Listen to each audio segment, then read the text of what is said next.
Welcome to the February episode of More or Less. I'm Peggy. I'm Cody. I'm James. And we are excited to be here today. Today we have a very interesting topic. I think that a lot of people in the community, whether or not you're new or you've been an established amputee for a long time, and we're going to be talking about technological advances and changes. I've been an amputee for 19 years. James, how long have you been an amputee? 37 years. 37 years. And Cody? 38, almost 39. 39 years. All right. So I'm definitely the newbie in this group. But even as the newbie, I've seen a lot of advances. So I guess I'll go first. We'll just dive right in. My biggest advance that I have seen, I'm a below knee amputee. I've seen advances in everything from sockets to the componentry to the liners.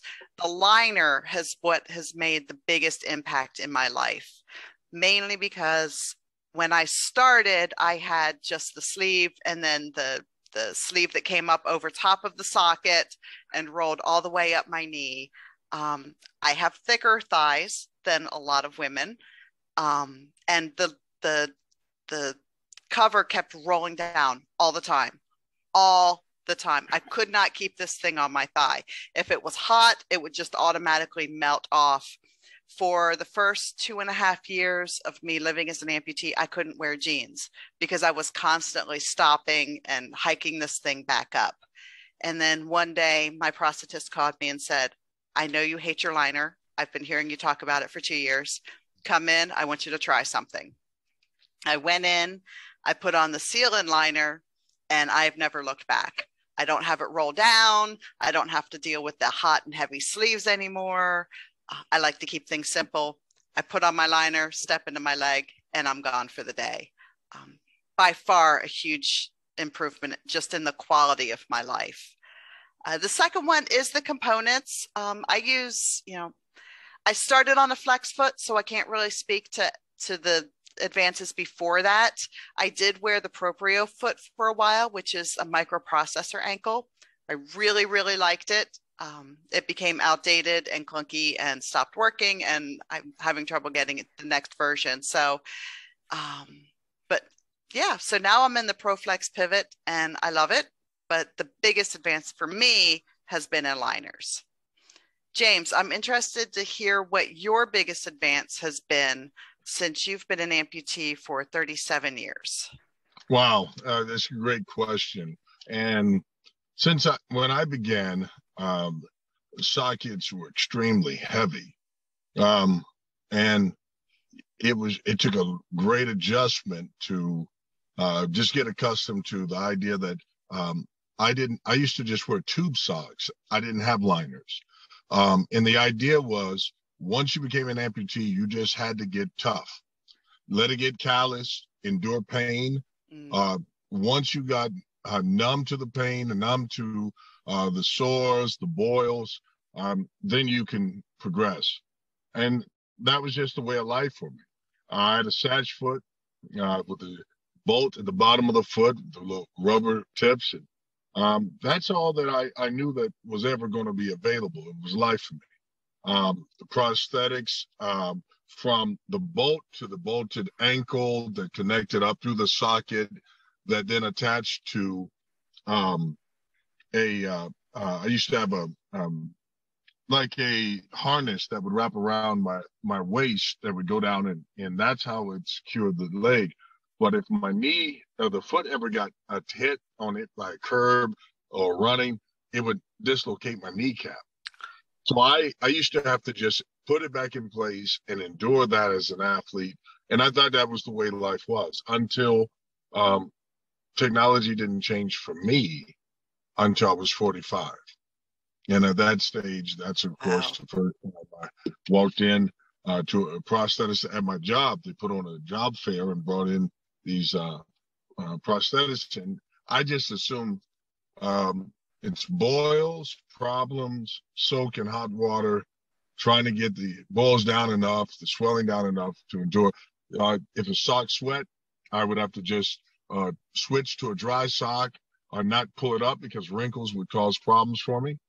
And so when I got a liner, that technology, and then with the feet, and then going to the cheetah, and finding out that there was so many more opportunities for me. That changed my life.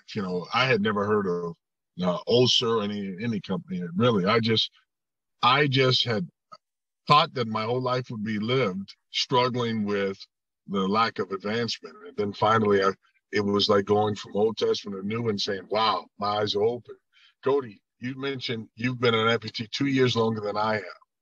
What is the biggest change or that you've seen in technology? Wow. I'm going to give y'all a little story then. Good. So I'm above the knee. Okay. I'm above the knee. And when I started in on prosthetics as a little baby, in 1984 was when I actually first started walking. So a year and a half after I was born. It was a peg and a foot and a cup and a belt. And that thing strapped around my shoulder and my waist. And I got a knee joint a few years later when I was actually a patient at Shriner Hospital. And they did the best they could for me. And everything was, at the time, we call it exoskeletal. So it looked like a leg, and it was bulky, and it was hard, with the calf and the thigh and everything. But it was floppy door hinge type knees. There was no hydraulics, there was no computers, anything like that to stabilize that joint. So I fell all the time. Okay. And I had woolen socks, right? Causing me rashes, heat rashes all the time. I could wear my prosthesis for a few hours, and then I would just burn out, be off it for a few days. And then the belts would cut into me. They would strap really hard to my waist, and I have permanent scarring from all of that. Satch foot, like James was saying, just this, basically we call it a dead foot because it doesn't have any action to it. It just kind of is there.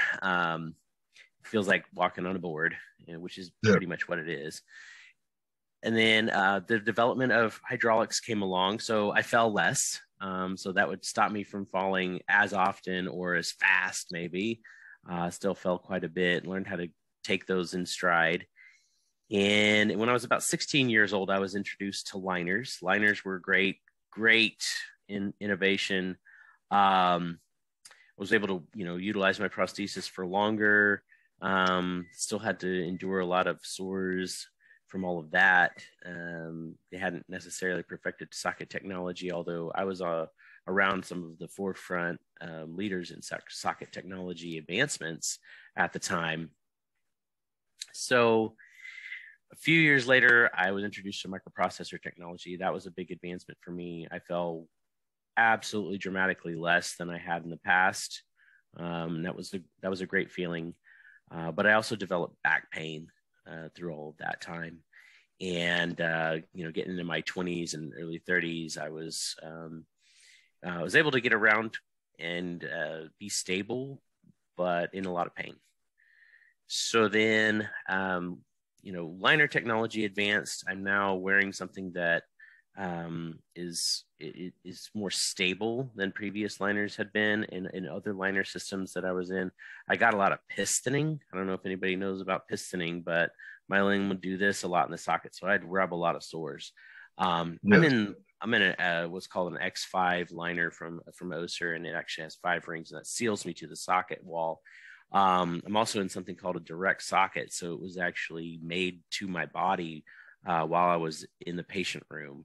And so that was a really nice advancement. I haven't had a lot of skin issues since I went into that. But the biggest change, and I told all that big long story to say this, the biggest change was this last year. I was introduced to powered technology through Oser. So the Power Knee, I was fit in April last year, and about 3 weeks after I put it on, that back pain that I had developed went away. And that was absolutely miraculous for me. It was a huge change to wake up one day and just be like, my back doesn't hurt. And you don't realize how bad that is until it's gone. And so, and also it's given me creation of motion that I've never had before. So I don't know what it's like to have, your quadricep and your hamstring to move your knee, right? And this knee actually does that for you. That blew Oh, my mind. I've had to actually relearn. I say relearn, learn how to walk with that function. I've never known it. So it's been really great progress. A little bit of slow down to speed up kind of thing, to kind of get my mind wrapped around it. And now it'll actually let me climb the stairs, step over step. wow. I've never done that before. So I call it the Great Equalizer now, because that one motion right there always differentiated me from everybody else. Right? I'd go to a school function or something like that, and I'd have to walk up the stairs in front of everybody, and it was just like step, step, and even if I walked great, which I didn't, in front of everybody else on level ground, that always separated me. Now, and I didn't realize it was going to do this to me. Once I figured it out, sure enough, I felt a lot more normal, and it's been pretty amazing. And I think that's, so I want to talk about, the future of prosthetics. That's the current change and is the future of prosthetics, actively powered knees, and also I think that's going to translate into, ankle motion as well. We have some of that going on in the proprio, and I think that's going to be developed more and more, so that we're able to, give back motion rather than just controlling it, like we have been for so long. Very cool. Do you think the time will come with technology, either of you, where they'll make a universal? I know when I had my leg prepared for me, first here in Indiana with Prevail, and then of course, you guys created something for me for an event there that was as well. But I wanted to say that when you see instead of having legs for events like or legs for running, or will there be a technology for all-encompassing life where that's my everyday, I can get it on easy, get up and go at home, run in it, whatever? Do you think, rather than drive around with extra legs, do you think that will come?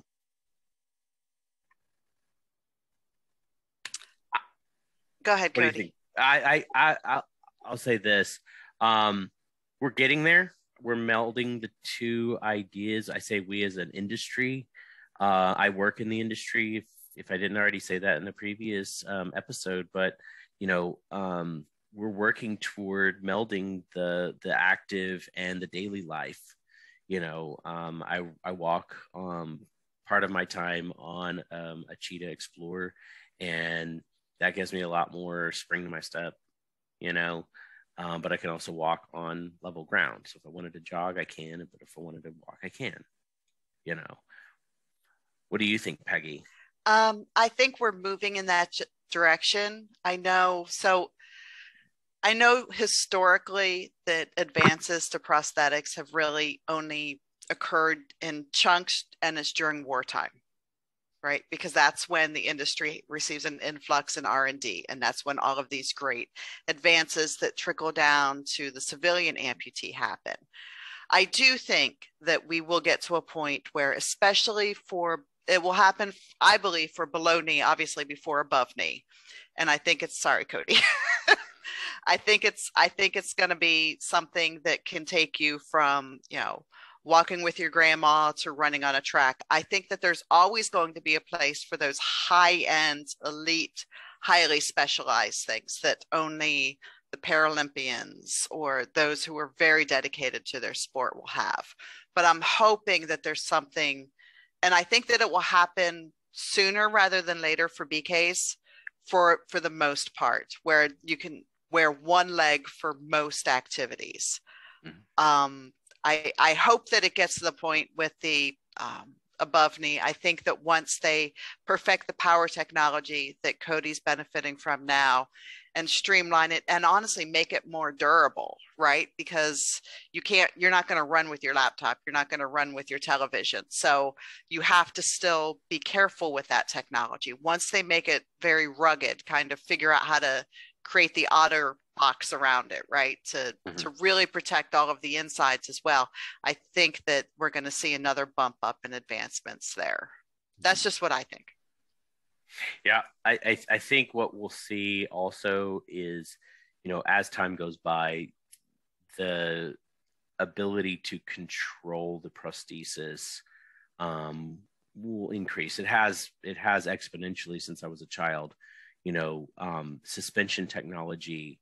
As we move toward osseointegration, but also we have high vacuum technology, right? For those who don't necessarily want to venture in or can't venture into osseointegration, and I'm not promoting one thing over the other. I'm just saying, we will move toward syncing our bodies with the prosthesis in a more cohesive way. So, I've actually seen this, and I'm not going to say that it's necessarily right around the corner for everybody, but one thing that's being worked on is putting, a computer chip type Bluetooth relay device near the nerve ending in the limb that can read the signal from the brain down through the limb and relay that to, a computerized knee or computerized foot. It's still very trial phase. But that's the direction I think we're also going, is allowing someone to really gain control over that limb, and especially as we provide that motor function and give that back. Well, that can then pick up the signal of flex the knee and extend the knee, flex the foot, point the toe down and pick the toe up, right? And as computer chips get smaller and more powerful, and we have these signals increase and things, and they're more immediate in their response, we'll see all of that start to integrate in. Of course, the technology has to get refined and cheaper so that we can actually afford it at this level, or our insurance companies can afford it, or agree to pay for these things. But that's honestly where I see us going. Mm. I think so. I think for me, where I see the industry going, I think that there's going to be a big push with socket technology, components. There's a lot of focus through R&D on components and even the suspension. And I feel like the socket I know that there are advances, and I know that there are some things that are happening now and some things on the horizon, but I do believe that we're going to be looking into materials that are more temperature controlled, so it doesn't get so hot this summer perhaps, or it doesn't freeze in the winter, that'll bit more flexible without compromising stability, lightweight, all of those things. I think as materials improve and our ability to use them, I think that all of those advances are going to slowly start trickling into the industry as well. Mm-hmm. Wow, that's good stuff. The fact that we're talking about these advancements in technology, I think there will be a synchronization with where we'll have legs that will actually be able to keep more of information like a smartphone does, your steps and, maybe even what your blood pressure might be or something. There's got to be a way to integrate those type of things. There's enough room, and I know the technology exists in other things, but Peggy, I got to say, you're probably right. Wartime has probably created the need to rebuild our soldiers, and by the time it gets down to civilian life, it's very difficult for them to see us as needing to return back to the form they'll put them at, because they don't see us as higher end, so a K1, K2 is pretty generalistic for them to put us at. But I can see what's been made available to people today compared to what I began with encourages me, because more technology has been given to them than probably in the previous 70 years. If you consider the fact that if I was able to get a Satch foot and have that for as long as I had it, and we're talking about in 2020, in 2018 is when I learned of a technology had changed, and it changed my life. That's a long time to go. That's a long time. Can you imagine when you were talking about the sockets with technology, if they could create something to let diabetics or individuals with vascular issues know when they're starting to develop a sore. Wouldn't that be cool? Wow. Yeah. Talk about life changing right there. Right. And I think, as we create more of these, mesh integrated type sensors and things like that, that would be a benefit to helping to regulate our overall health. Like you were saying, blood pressure, blood sugar, all of those things. That absolutely, I think, is where we want to go. That's right now, I think, a little bit of a daunting task to take on, only because that can get expensive with the frequency of having to replace liners and sleeves and all of those kinds of things, and the socket wears out or you shrink out of the socket, and so it has to be replaced. And so how do you integrate that in something that's affordable and semi disposable, right? I think you would have to hide it in the foot, almost, which would probably last longer than the socket. Yeah. Even then, it may just start off tracking your steps, or gait. Yeah. And I only say that just to make people aware of, some of the challenges behind developing these things, in that, we want the flying car, of course, right? But there's so much regulation or so much, practicality involved in making these things happen.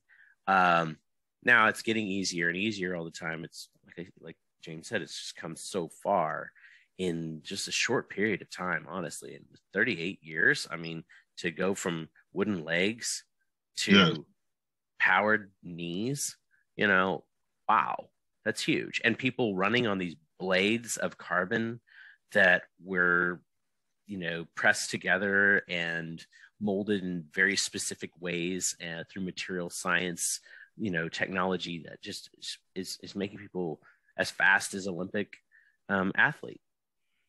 Well, if you can make this, if cell phones can be this dramatic of a difference and change during our lifetime, imagine taking that R&D and putting it into prosthetics. Oh yeah, it would change everything. It would, but of course, more people benefit from a cell phone than prosthetics. So that's where that's why the R&D money and the huge advances come during military conflicts.